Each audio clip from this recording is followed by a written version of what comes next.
CAU. If you're trying to grow your business, add diversity. What you do? Hit up client attraction university. When it comes to getting clients, you face adversity. You need to hit up client attraction university. Client attraction, client attraction, client attraction, client attraction university. Client attraction university. Client Attraction University, $250 million in revenue for coaches, consultants, and service providers all across the globe. And that number is growing as you listen to this. Want more clients, profit, freedom, and impact? Go to paidadplaybook.com. If you're trying to grow your business, add diversity. What you do? Hit up Client Attraction University.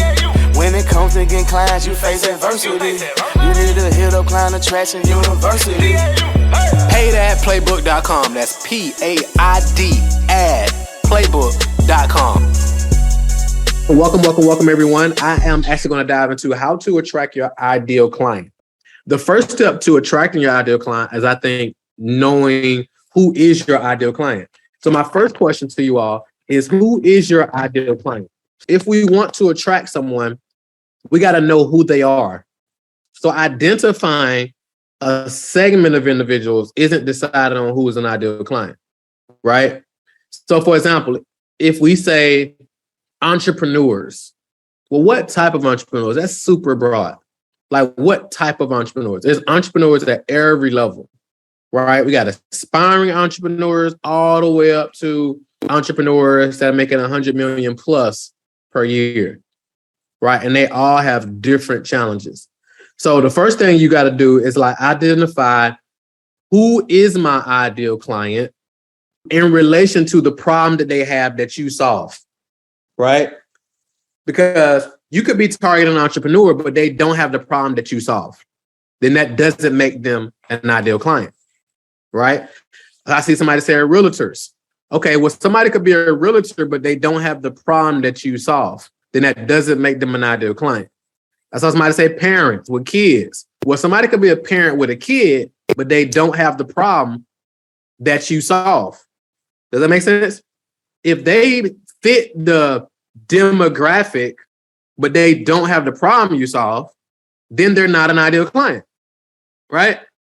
You can't be like, well, they should. With truckers. Truckers is super broad, right? Somebody could be a trucker, but they don't have the problem you solve.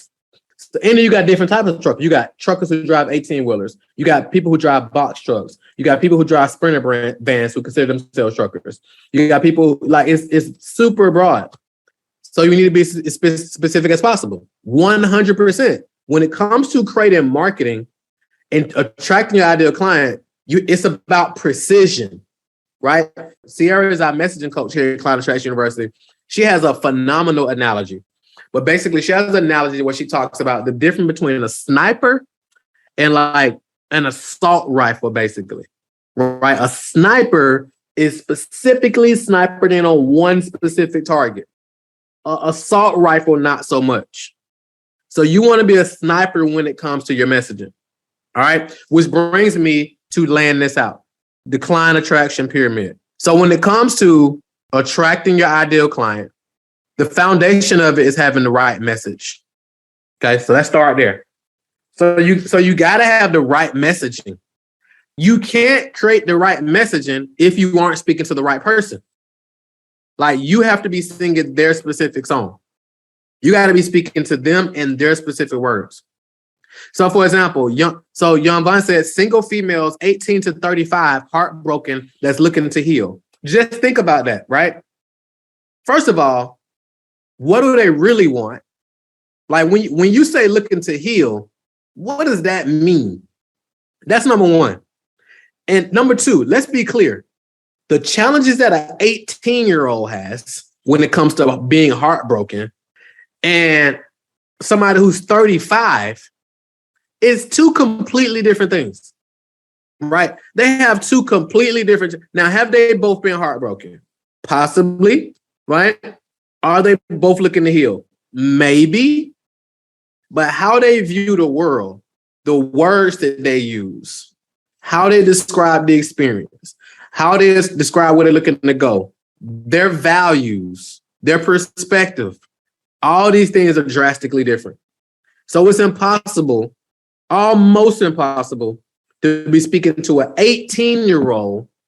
Well, I wouldn't say it's almost impossible. It's impossible, especially for those who got kids. It's like to be speaking to an 18-year-old and a 35-year-old with the same conversation, it's almost impossible to be speaking to them in the same way with one precise marketing message.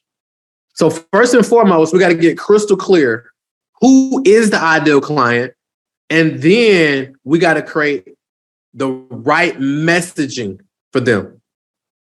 That's the foundation of all of it. The right messaging. If you don't got the right messaging, I don't care how much you spend on ads. I don't care how great your product is or your service. If you don't have the right messaging, you're going to miss the mark. I don't care which platform you're on. None of that matters. I don't care how great your branding is, how great your pictures are, or your headshots, how great your graphics are. None of that stuff matters if you don't have the right messaging. So let's just say, for example, you sell steak. You got the best steaks. You know, it's this. It's all the criteria of what steak lovers use. You got all the right messaging to sell this steak, but you're speaking to vegans. It doesn't matter how great the message is. It doesn't matter how much of a discount you got. None of that stuff matters. You couldn't give it away. Like, you couldn't give away this amazing, what's up, Justin? You couldn't give away this amazing steak to a group of vegans. You just couldn't do it. So you got to have the right messaging. So when it comes to the right message to the right person, how you bridge that gap is using this thing that we call a with them statement, right? We have this thing called a with them statement. What's in it for me statement. And many of you who attended these lives with me before and heard, work with me in any capacity or seen me teach or anything, I always talk about the with them statement and I always saying, fill in this blank. I help blank do blank. So as it relates to your with them statement, how would you fill that in based on what you do to bridge the gap from the right message and the right person? What's yours? I help blank do blank. How would you fill that in? When people go to your website, it should say, I help blank do blank. What's your with them statement? That's how you're going to bridge the gap of right messaging and the right person. You got to have the right messaging that speaks to that person. You got to use basic, plain English that other people use.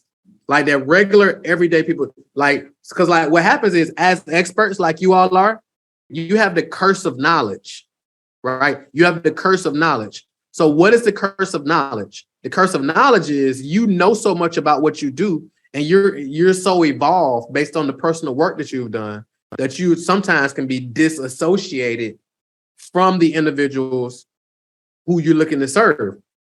Because now your messaging is so deep, it's not speaking to them in their specific language. So you can actually use the example of like going to a different country, right? If you go to a different country, people can automatically tell you're not from there by how. Or you don't even have to go as far as to a different country. You can go to a different city, a different state, different city, or even a different neighborhood. So somebody said they can tell you're not from there by how you look. Not necessarily, they can tell you you're not from there by your language, how you speak, the words you use. You can go into a different city. You can be in the same city. You can literally be talking to the younger people in the crowd and older people, and they could tell how old you are or if you can connect. So like, for example, if you're an adult and you're talking to youth, certain words, certain lingo you have to know. So for example, if you're an adult and you're engaging with youth and you don't know who Lil Baby is, they know you're not of their kind. You can't connect, right? So when I go into schools and speak to kids and I start talking about Lil Baby and stuff like that, they're like, okay, he's like us, right? Or I start talking about certain things. Like, he's like, okay, he's like us. Like, if you're talking to youth, depending on what type of youth, right? So especially if you're dealing with youth, inner city youth, you got to know what za is. Like, za, that's a term that they use, right? But it's like, you don't know what that is. You're not speaking their language. So because you can't speak their language, you can't connect. It's the same thing in marketing. I'm being serious. Like, you got to know what it is. It's hilarious, but am I lying? You got to be able to go connect. Even when let's stay on the youth, for example. You have people who may have gotten out of the street. They could have been in the streets. They may have gone to prison. They may have all this type of stuff. But now they're a motivational speaker. Now they're this, now they're that. And now they're trying to go back and speak to these inner city youth who may be still in gangs, maybe still in the streets. But now they're trying to speak to them from this top of the mountain type of situation. But they haven't been in the streets or been connected to the streets or even know the language of the streets in a while. So they can't make a connection. They show up with a suit on, they show up with this, and they're totally disconnected. So because they can't speak to them, they can't reach them. And because they can't reach them, they can't guide them to another level of awareness or to another level of what they're looking to take them to, because they can't meet them where they are. So it's the same thing in your marketing. Like, you have to, no matter how evolved you are, no matter how much personal development you've done, no matter how much you know about what you know, no matter how many certifications and degrees you have, no matter none of that. So I was speaking to a client earlier, and she was like, well, I'm a marketing communications expert. Where do I tie that in? And I was like, well, you don't, because they don't care. They only care about you being able to help them get the results they want. Exactly, Lavonda. You can't go in and talk about Joe Levert or Keith Sweat or Jodeci. Like, it's not, or Curtis Blow, right? Or no, you can't really go in there talking about none of that stuff. You got to go in there meeting them where they are. So somebody said they need some Timbs or UGG slides with a hoodie. Well, again, that's a great example. It depends on where you are. Depends on what city you're in, how you rocking those Timbs, what you got on with those Timbs. It's like, again, it's a great example. It depends on where you are. So it's like, you got to have the messaging to speak to that particular audience. Very, very, very, very important. So now we got right message, we got the right person, and then we got to be speaking to them at the right time. We got to be speaking to them at the right time, because only 2% of the market is ready to do business right now. The other 98% of the market is out here. So your marketing has to be in a way where you're top of mind, because people are going through these triggering moments. So people are going through life and they have a triggering moment, then they're ready to buy. Then they're going through life, then they have a triggering moment, then they're ready to buy. Then they're going through life and they have a triggering moment, then they're ready to buy. You have to be the person that's top of mind, but you got to be speaking to them in their language, right? You got to be speaking to them in their language. So the right message to the right person at the right time. Only 2% of the market is ready to do business right now. So how is your follow-up email process? How is your content? How is your overall marketing plan? What are you doing to stay in front of these people all the time? What are you doing to be in front of these people all the time? What are you doing? What is your process? Cool. So that's all I have, y'all. We're at the top of the hour. Thank y'all so much for joining us. Have a phenomenal day, because you absolutely deserve it. Talk to you soon. What's the difference between you and mega successful coaches and consultants with a dream business? Simple. They're getting more leads than you are.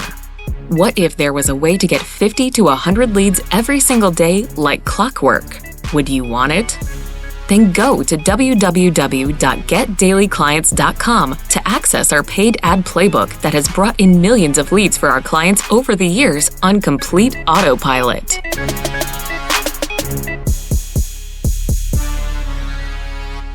This is thepodcastfactory.com.